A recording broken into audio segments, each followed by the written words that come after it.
I am not okay with this. Please leave my job. I have to go. Wow. Please leave. Please leave.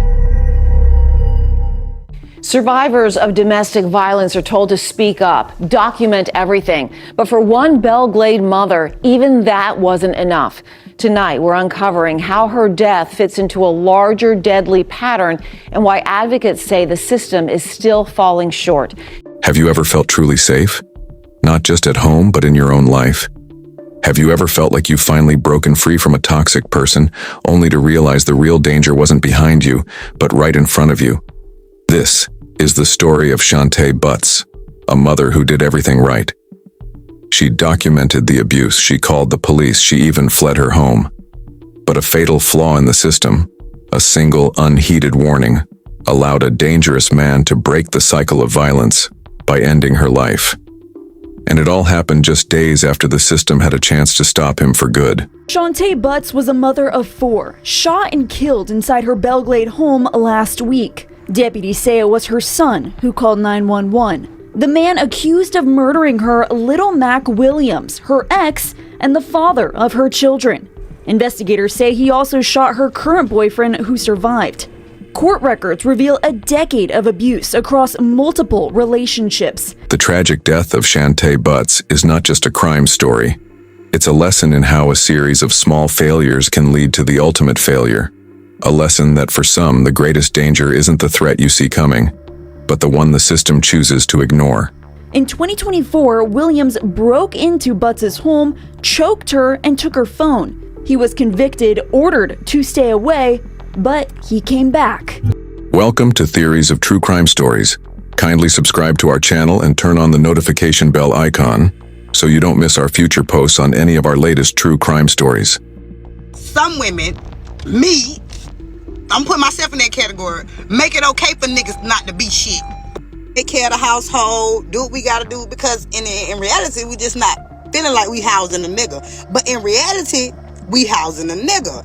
And from the outside looking in, it looked like he's helping or contributing because your life is still going on the same way. Reality, you up in that bitch screaming to the top of your lungs because every time you turn around, the bill keep flying past that bitch. You gotta catch it. You gotta be the bill catcher. And the motherfucker just sleep.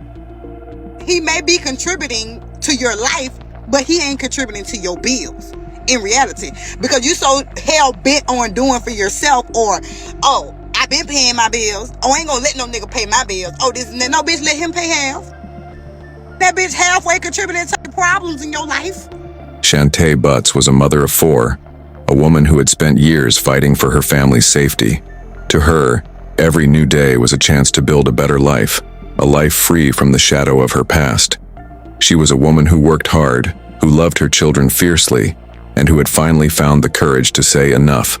Her ex-boyfriend, Little Mac Williams, was not a stranger. He was a father to some of her children and a man who had a documented history of violence against her. Their relationship wasn't just troubled. It was a constant cycle of threats, abuse, and fear. Shante had been through this cycle countless times. But this time, something was different. She had finally made the decision to leave for good. She was starting over. Her hope for a new beginning was so strong that it almost made her believe she was safe. She had left Belglade, Florida, and was trying to start fresh somewhere else, somewhere new, but she couldn't outrun the fear.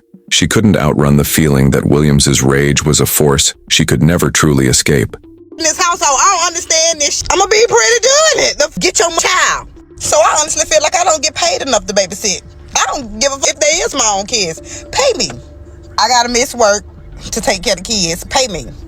I gotta miss an event to be with my kids. Pay me. Period.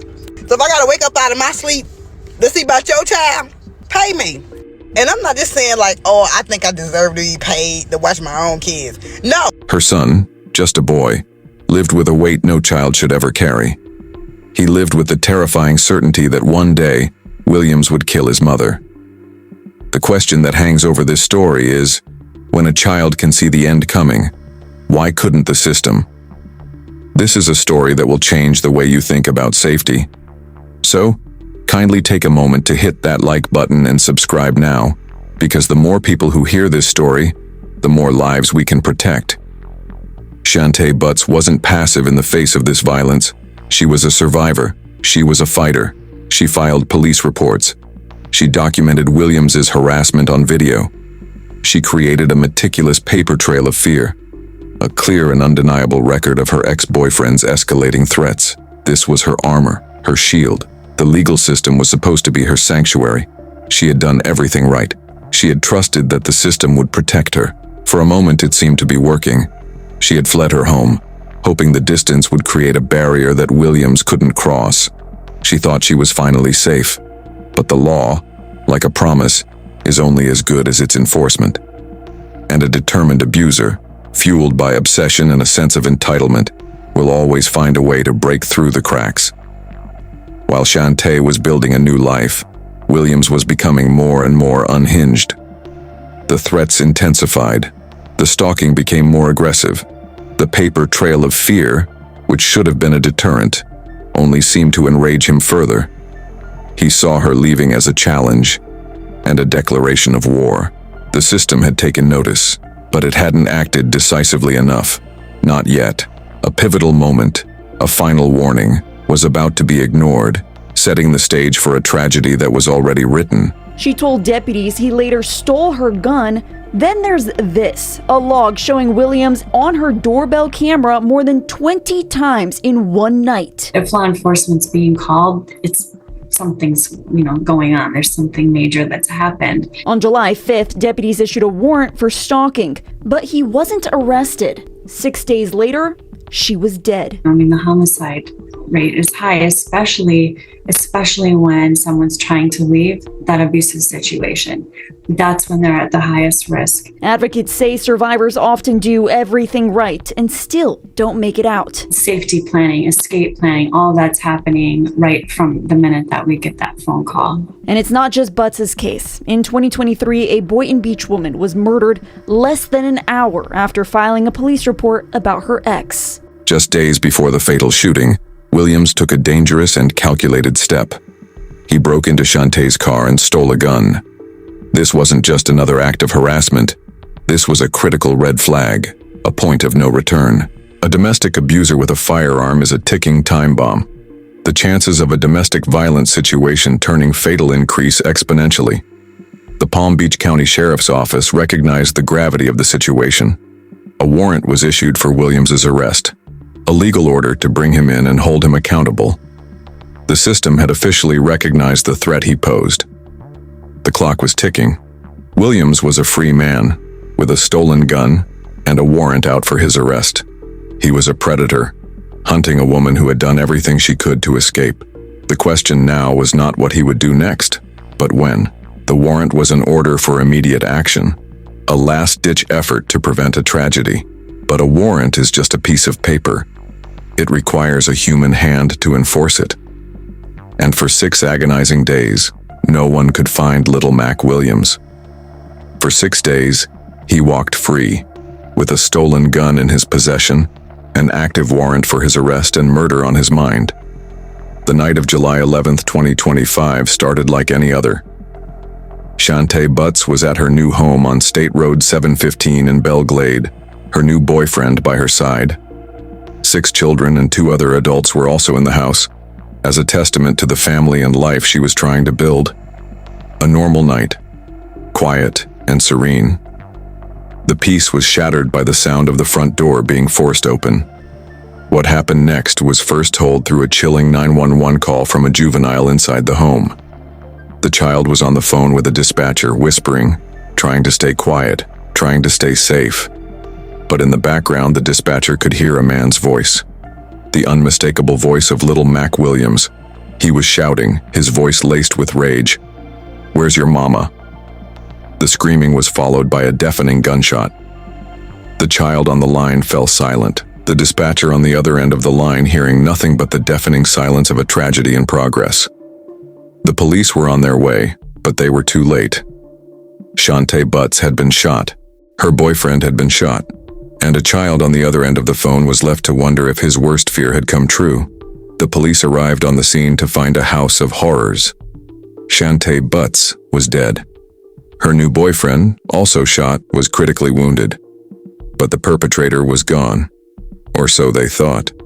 Deputies quickly located Little Mac Williams running approximately 2 blocks north of the residence. He was apprehended without incident.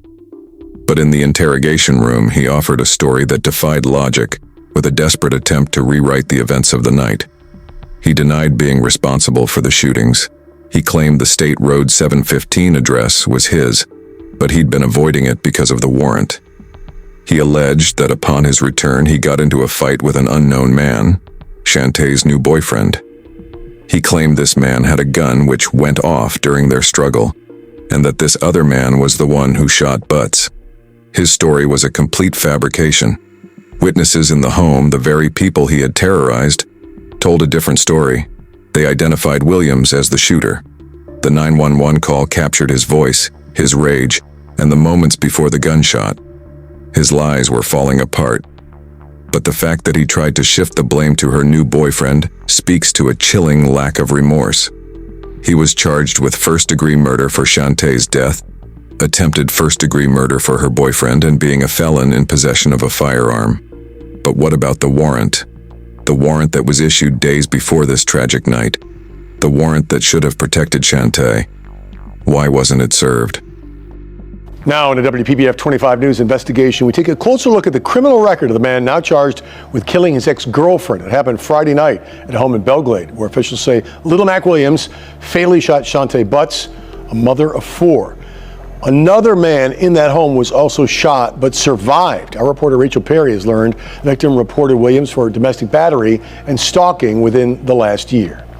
Despite being found guilty of choking Shantae Butts in July of last year, court records show the most jail time Little Mac Williams served was 157 days, with each case after that carrying less time in jail. On Friday night, Palm Beach County Sheriff's deputies arrested Little Mac Williams, claiming he broke into this home in Belglade before killing his ex-girlfriend, Shantae Butts. WPBF 25 News went through Williams' court records, finding several felony convictions dating back to 2014 involving at least 3 different women. The first case involving Shantae Butts, the victim in this weekend's homicide, was reported in July of 2024 when she called 911 to report Williams had forced his way into her home and choked her. He was found guilty of domestic battery by strangulation and sentenced to 157 days in jail. In October 2024, Williams served 48 days in jail for violating a no-contact order when officials say he showed up at Butts' home. A few months later, and Williams was found guilty of simple battery for breaking into Butts' home and fighting her. He served 66 days in jail. Roughly 10 days ago, Butts reported Williams was stalking her. Officials put out a warrant for his arrest, but just 6 days later, and he was arrested and charged in Butts' death. There are frequent flyers when it comes to domestic violence, like in any other area of criminal law. The focus of the state attorney's office is to go after violent offenders and habitual offenders. And in domestic violence, that's no different. Attorney Dave Ehrenberg can't speak to this specific case, but says domestic violence cases aren't always easy to prosecute. It's a challenge for prosecutors to get a tough sentence for these perpetrators when their past conduct may not be admitted into the trial, although it will be considered by the court at sentencing. Saying it's important for victims to help break the cycle. The solution here is to continue the focus on habitual offenders, but also to help educate victims to speak up and cooperate, because there is no crime that has fewer victims participating in the prosecution than in domestic violence. Williams is now in the Palm Beach County Jail facing charges of first-degree murder and attempted first-degree murder. The case of Shantae Butts serves as a tragic lesson in the systemic failures that often plague domestic violence cases. Her story isn't just about a violent man and his victim. It's about a system that failed to connect the dots. The police had a paper trail. They had her documentation. They even had an active warrant for his arrest. But in a brutal turn of events, the physical barrier between abuser and victim proved to be insufficient. The presence of a firearm, in this case stolen by Williams from Shantae's vehicle, is a well-documented factor in increasing the lethality of domestic violence. More than half of all intimate partner homicides involve a gun. Shantae's story is a stark reminder of this deadly statistic. The issuance of an arrest warrant for a perpetrator with a history of violence, especially one involving the theft of a firearm, should be the most urgent of all alarms. But in this case, the alarm was sounded, and no one showed up to answer the call. This case raises tough questions about the efficacy of warrant enforcement and the need for more immediate and protective responses when warrants are issued for domestic violence perpetrators, especially those involving weapons. But more than that, it reveals a harsh truth. Sometimes, doing everything right isn't enough. If this story has resonated deeply with you, kindly take a moment to share it, like and subscribe, in order to help us keep them alive. The community of Belle Glade, Florida, where Shantae Butts lived and died, is a dense and diverse suburban town, a place where neighbors know each other, and where a tragedy like this sends shockwaves through the very fabric of the community. Belle Glade grapples with higher crime rates compared to national averages, particularly concerning assault and murder. But a statistic on a spreadsheet is a far cry from the raw pain of a life cut short. Shantae's murder wasn't just a number. It was a person. It was a mother. It was a life that was building a new future for her children. It was a life that ended with the sound of a gunshot, a scream, and the silence of a child on the other end of a 911 call.